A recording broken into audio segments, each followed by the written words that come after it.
আসসালামু আলাইকুম ভিউয়ার্স, আশা করি প্রত্যেকেই খুব ভালো আছেন। চলে এলাম আপনাদের সাথে নতুন আরও একটি রেসিপি শেয়ার করার জন্য। আজ আমি আপনাদের সাথে শেয়ার করব গজিয়া আলু দিয়ে পাঙ্গাস মাছের রেসিপি।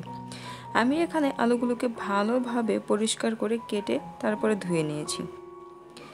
এই আলুগুলো যারা গ্রামাঞ্চলে থাকেন তারা খুব ইজিলি চিনতে পারবেন। এই আলুগুলো মাটির নিচে হয়। এটা যে কিছু দিয়ে আপনি রান্না করেন খেতে হয় খুবই সুস্বাদু। আমি এই আলুগুলোকে প্রথমে হালকা ভাপিয়ে নেব, কারণ এই আলুগুলোতে অনেকটা পিছলে পিছলে একটা ভাব থাকে। হালকা ভাপিয়ে নিলে সেই পিচ্ছিল ভাবটা একদমই চলে যাবে। ভাপিয়ে নেওয়ার জন্য আলুটাকে কড়াইয়ে দিয়ে দিলাম। ভাপিয়ে নেওয়ার জন্য কড়াইয়ে পানি দিয়ে আলুটা দিয়ে দিলাম, আর দিয়ে দিলাম হাফ চামচ পরিমাণে লবণ।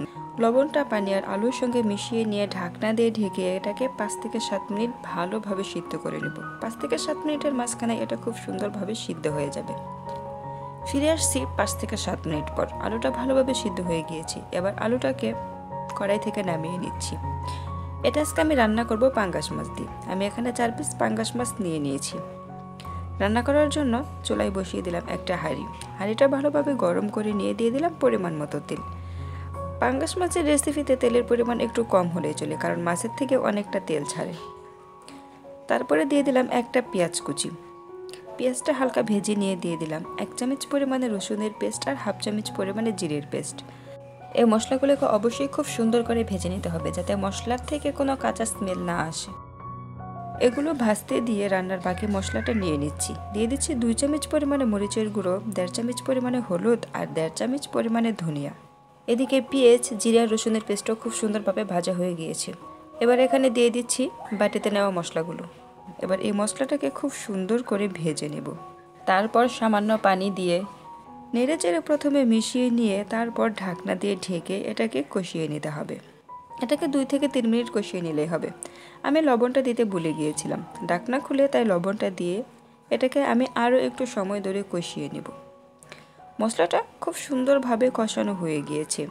যখন দেখবেন মশলাটার উপরে তেলটা ভেসে উঠছে, তখন বুঝতে পারবেন মশলাটা কষানো হয়ে গিয়েছে। মশলাটাকে ভালোভাবে কষিয়ে নিয়ে সেখানে রেডি করে রাখা মাছগুলোকেও দিয়ে দিলাম। এবার এই মাছকেও এই মশলাটার সঙ্গে ভালোভাবে কষিয়ে নেব।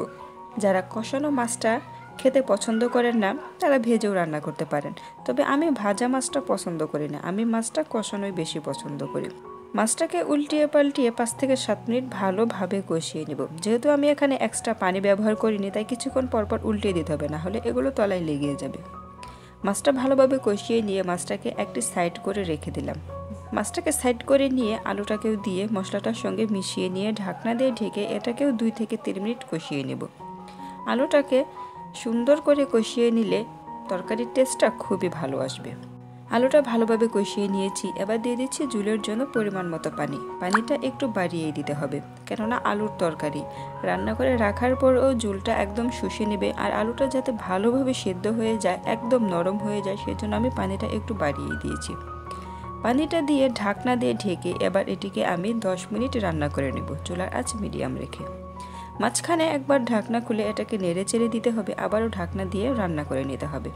আমার এই গজিয়া আলু দিয়ে পাঙ্গাস মাছের রেসিপিটা আপনাদের কাছে কেমন লাগলো সেটা কমেন্ট করে জানিয়ে দিবেন। আর ভালো লাগলে তো অবশ্যই ভিডিওটিতে একটি লাইক দিয়ে যাবেন।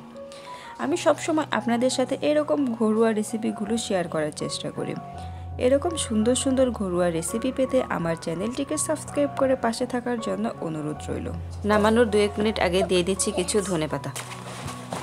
ধনেপাতাটা দিয়ে তারপর এটাকে আমি চুলার ফ্লেম অফ করে নামিয়ে নেব।